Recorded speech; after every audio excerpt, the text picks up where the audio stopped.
کہ آخر ان کو یہ سعادت، لوگ کہتے ہیں کہ بھائی اگر یہ ایسے نہ ہوتے تو ان کو یہ سعادت کس طریقے سے ملتی؟ تو دیکھیے بہت سارے اس کے دلائل دیے گئے. پہلی دلیل تو وہی دی جاتی ہے جو مسجد نبوی کی دلیل ہوتی ہے کہ جس جگہ آج مسجد نبوی قائم ہے، تاریخ میں ملتا ہے کہ یہ مسجد بننے سے پہلے یہاں پر کفار و مشرکین مدینہ کا قبرستان تھا. یہاں پر کفار و مشرکین دفن ہوتے تھے. پیغمبر اسلام نے یہاں پہ کچھ جھاڑیاں اگی ہوئی تھیں، کچھ درخت اگے ہوئے تھے، اس جگہ کو صاف کروایا اور اس کے بعد پھر کھدائی کروائی گئی اور پھر کسی کی کوئی ہڈی وغیرہ اس کھدائی کے دوران کسی مشرک کی ہاتھ آئی تو اس کو نکلوا کے پھینک دیا گیا. اب اگر ہم اس فارمولے کو صحیح تسلیم کر لیں کہ کوئی شخص طاقت و حکومت کے بلبوتے پر اگر کسی جگہ دفن ہو جائے کسی مقدس جگہ پہ، تو آپ کا کیا خیال ہے اس کے باوجود مسجد نبوی کے تعمیر کے بعد کیا کفار و مشرکین کے اوپر کوئی رحمت نازل ہونے لگی ہوگی؟ این اسی جگہ پر جہاں مسجد نبوی آج ہے یا کفار مشرکین کا قبرستان تھا. یا نعوذ باللہ من ذالک ان کے اوپر عذاب کی وقت کا کوئی اثر مسجد نبوی پر پڑتا ہوگا؟ ہرگز بھی ایسا نہیں. تب فاتح ابن سعد وغیرہ تک کے اندر یہ روایتیں ہیں کہ انس صحابی سے باقاعدہ اس کے اندر روایت بھی کی گئی ہے کہ پیغمبر اسلام نے ان تمام قبروں کو کھدوا دیا، درختوں کو کٹوا دیا اور کوئی ہڈی وغیرہ بھی اگر اس جگہ سے نکلی تو اس کو بھی پھینکوا دیا گیا.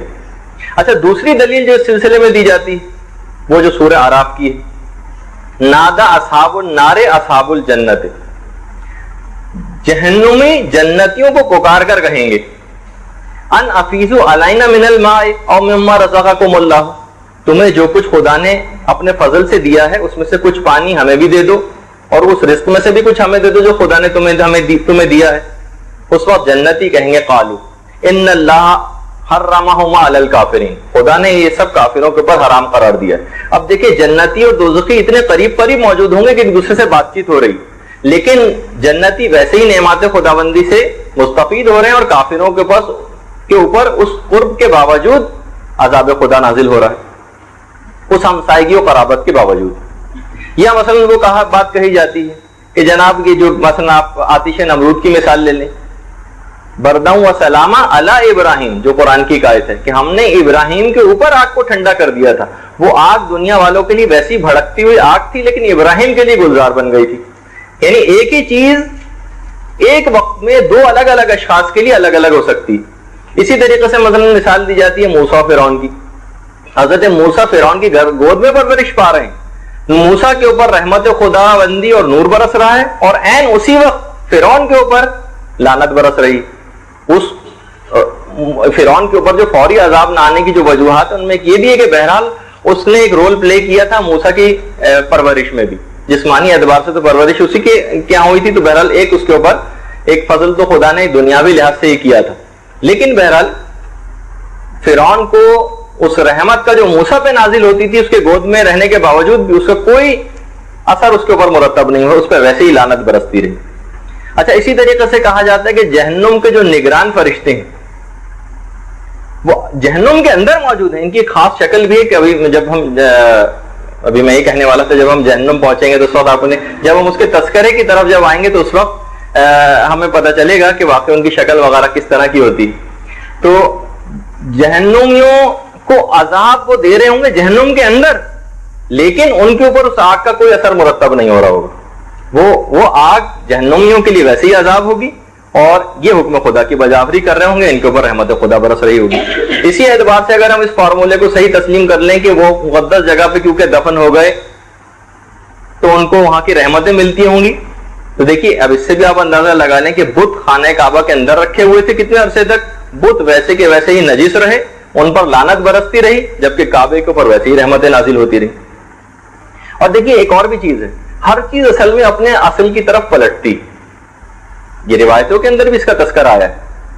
میں نے جیسے کہ پچھلی دفعہ بھی مثال دی تھی کہ قوم لوط کا عمل کرنے والوں کے لیے مولا نے کہا کہ تم 3 دن بعد ان کو اپنی قبروں میں نہیں پاؤ گے، وہ وہاں سے منتقل ہو چکے ہوں گے. انشاءاللہ شاید آج تو موقع نہیں ملے گا، اگلی نشست کے اندر میں یہ دوسرا فرشتوں کا ایک اور گروپ آپ کے سامنے تعارفات کرا رہا ہوں جس کا نام ہے نقالہ، نون قاف الف لام ہے.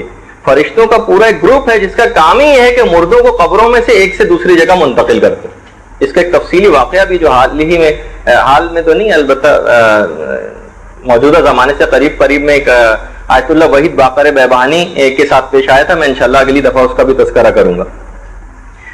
تو اگر کوئی ایسی مقدس جگہ پہ بد کردار اور بد عقیدہ شخص دفن بھی ہو جائے تو بھی وہ وہاں سے غائب ہو چکا ہوتا ہے، وہ کسی اور جگہ وہاں سے اس کی میت منتقل کی جا چکی ہے.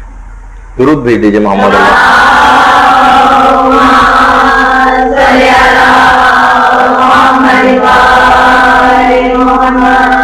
ایک صحابی آتا ہے امام کے پاس اور کہتا ہے کہ مولا مجھے ڈر ہے، میرا بھائی کسی دوسرے ملک میں چلا گیا ہے. دیکھیے ابھی بھی جیسے کہ اطلاعات ملتی رہتی ہیں، بہت سارے جہاں سب سے زیادہ امیگریشن ہو کے لوگ جا رہے ہیں، بہت سارے علاقے اس کے اندر ایسے ہیں کہ جہاں مسلمانوں کے لیے کوئی الگ قبرستان بھی نہیں. ہمارے دوست جا رہے تھے، میں ان کو اکثر اس بات کہ ٹھیک ہے آپ جاتے رہے، زندگی موت کا کوئی بھروسہ نہیں ہوتا، لیکن اب یہ سوچ لیجئے کہ بالفرض اگر وہاں پہ مر گئے تو انہیں کافروں کے قبرستان میں آپ کو دفن ہونا پڑے گا جینوں بھوتوں کے ساتھ. یعنی میں ان کو ایسی مذاق کے طور پہ ڈرا رہا تھا. تو بہرحال اگر ایسا کبھی ہو جائے تو بہرحال یہ کہ اکثر ایسا ہوتا بھی ہے، جیسے اس صحابی نے سوال کر لیا کہ مولا مجھے ڈر ہے کہ نہیں میرا بھائی ایسے ملک میں کہ وہیں نہ مر جائے کہیں. مولا نے کہا بہرحال زیادہ پرواہ کی بات نہیں، اگر وہ کسی اور جگہ دفن ہو بھی گیا تو بھی اس کو تمام مومنین کو وادی السلام میں منتقل کر دیا جاتا ہے. گھبرانے کی کوئی بات نہیں، سارے مومنین سب ایک جگہ کے اوپر پہنچ جائیں گے، تو زیادہ اس میں گھبراہٹ کی کوئی بات نہیں. تو وہ وہاں پر موجود نہیں ہیں اور مولا فرماتے ہیں کہ اس جگہ پہ اب سلمان و ابوذر ہے. اور اس کے علاوہ یہ تو خیر ہمارے عقیدے کے لحاظ سے بات تھی. اب اگر آپ دیکھ لیں موجودہ زمانے بادشاہی مسجد لاہور جو ہے اس کے بالکل ہی برابر میں رنجیت سنگھ کی مڑی ہوئی ہے، جہاں رنجیت سنگھ جو سکھ ایک گزرا ہے. اب کیا خیال ہے کہ بادشاہی مسجد کی تعمیر کی برکتوں کی وجہ سے بہرحال مسجد پر رحمت خدا نازل ہوتی ہے، کیا اس کی کچھ برکتیں رنجیت سنگھ کو ملتی ہوں گی؟ نہیں ملتی ہوں گی. یا ہاں البتہ یہ ضرور کہہ سکتے ہیں کہ علامہ اقبال کا مقبرہ بھی قریب ہی ہے، یقیناً وہ اس سے ضرور فیضیاب ہوتے ہوں گے مسلمان ہونے کی وجہ سے. یا آج کل جو شرون کے متعلق ہم سنتے ہیں کہ وہ اب مرا کہ تب مرا، کب واصل جہنم ہوگا، قبلہ اول یہودیوں کے پاس ہے اور آئے دن وہ قبلہ اول کی بے حرمتی بھی کرتے رہتے ہیں.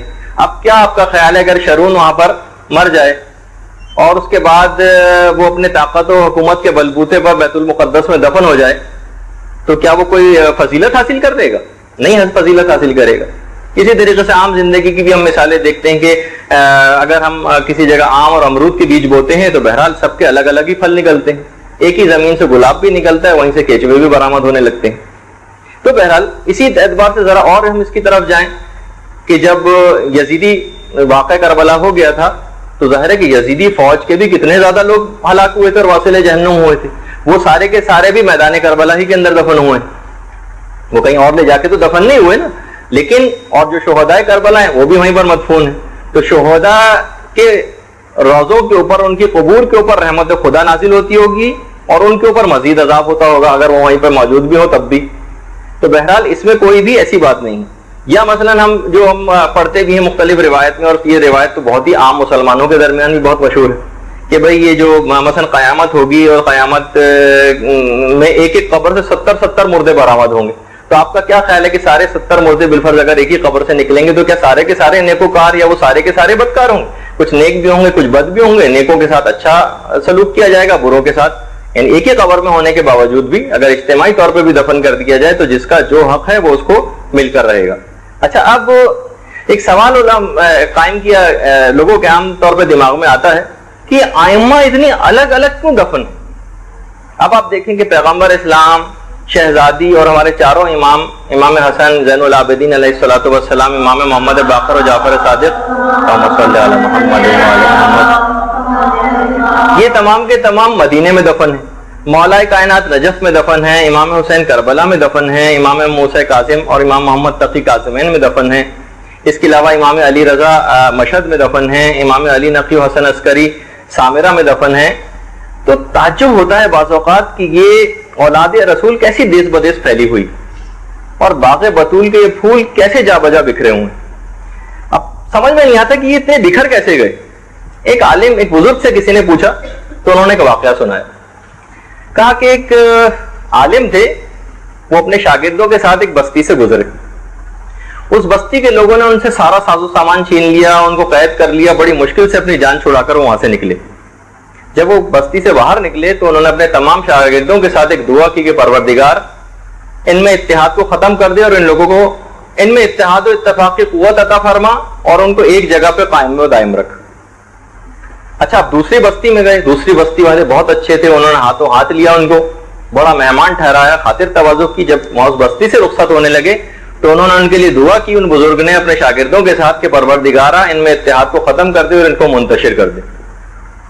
سارے وہ لوگ حیران رہ گئے کہ یہ آپ نے الٹی دعائیں اس طرح سے ان لوگوں کے متعلق کیسے کر دی.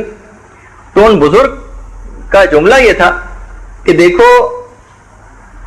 بدکار اور بدکاروں کی جو برائی ہے اس کو منتشر نہیں ہونا چاہیے, ان کو ایک ہی جگہ کے اوپر رہنا چاہیے. البتہ نیک چیزوں کو منتشر ہو جانا چاہیے تاکہ ان کی نیکی ہر جگہ پھیل جائے.